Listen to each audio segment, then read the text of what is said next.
अस्सलामुअलैकुम, हेलो, होला, नमस्ते, मरहबा। कैसे हैं आप सब लोग? उम्मीद है मेरी प्यारी सी छोटी सी यूट्यूब फैमिली बिल्कुल खैरियत से होगी। और आज मैं आपके साथ शेयर करूंगी नली बोंग की इंतहाई ज़बरदस्त प्यारी सी रेसिपी शुरू करने से पहले कर लेते हैं आज की प्यारी सी बात, और वो है एक हदीस। नबी करीम सल्लल्लाहु अलैहि वसल्लम ने फरमाया, जिसने किसी मुसलमान की पर्दा पोशी की, अल्लाह ताला क़यामत के दिन इसकी पर्दा पोशी करेगा। इस हदीस में कहा गया है कि जिस किसी ने मुसलमान की पर्दा पोशी की, यानी कि हमारा इस्लाम हमें सिखाता है कि अगर आपको किसी की कुछ सीक्रेट्स पता हैं, डर्टी सीक्रेट्स या कोई ऐसी हरकतें जो कि माशरे में बुरी समझी जाती हैं और सिर्फ आपको उन बातों का पता है, तो उस इंसान को समझाएं भी, और साथ साथ ये कि वो बातें दूसरों तक ना फैलाएं। पर्दा पोशी करें और अपना काम करते रहें कि उसकी तस्हीह करते रहें, उसे बताते रहें। इसका बदला आपको इंशाल्लाह क़यामत के दिन मिलेगा, जो कि ये होगा कि अल्लाह ताला आपके गुनाहों की, आपके जो अयूब हैं उनकी पर्दा पोशी फरमाएंगे। इसका सिला आपको इंशाल्लाह ज़रूर मिलेगा। दूसरों के राज मिल जाने का मतलब ये नहीं कि अब आप उसे हर जगह पर फैलाना शुरू कर दें।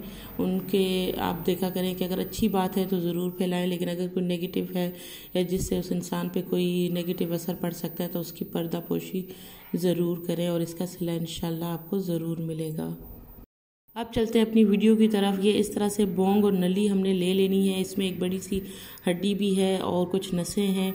ये वाला गोश्त निहारी कट भी कहलाता है। निहारी कट के लिए जो आप जाते हैं और कसाई से जो गोश्त तैयार करवाते हैं, ये वही गोश्त है, बस इसमें थोड़ा सा बोंग ज़्यादा है और हड्डी वगैरह इसमें ऐड कर ली जाती है।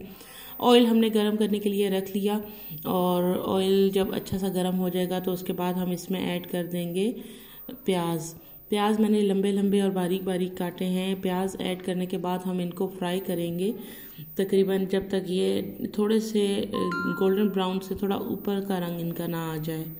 जब प्याज तल जाएंगे तो उसके बाद हम इसमें ऐड करेंगे लहसुन अदरक का पेस्ट, तकरीबन 1 टेबल स्पून, 1.5 टेबल स्पून मैंने ऐड किया है। आप 1 टेबल स्पून भी ऐड कर सकते हैं। और उसके बाद मैं इसमें ऐड करूँगी गोश्त और बोंग वगैरह।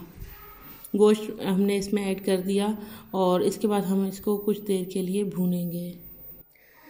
तलने का मकसद ये है कि इसकी हीक वगैरह हर चीज़ ख़त्म हो जाए। इसको भूनना इस कदर है कि ये तल जाए, और तलना इसीलिए है कि इसकी जो खुशबू है वो चेंज हो जाएगी और खूबसूरत सी खुशबू आ जाएगी। इसके अंदर मैंने तकरीबन 3 अदद टमाटर ऐड कर दिए। टोमेटो प्यूरी मैंने बना कर रखा हुआ है, मैं वो ऐड कर रही हूँ।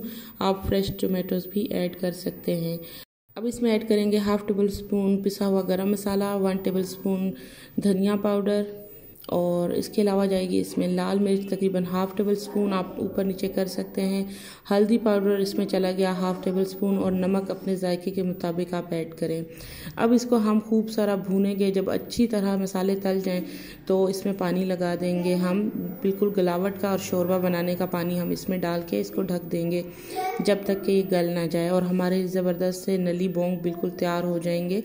अब मैं इनको सिर्फ एक बार मेक श्योर करूँगी कि अच्छा सा इनका जो मसाला है वो भी तल जाए और गोश्त भी अच्छा सा तल जाए। अब हमने पानी लगाकर इसको पका लिया है और उतार लिया है चूल्हे से। गार्निश कर रहे हैं कटी हुई हरी मिर्चें, हरा धनिया, अदरक और पिसा हुआ गरम मसाला इस पर स्प्रिंकल किया है।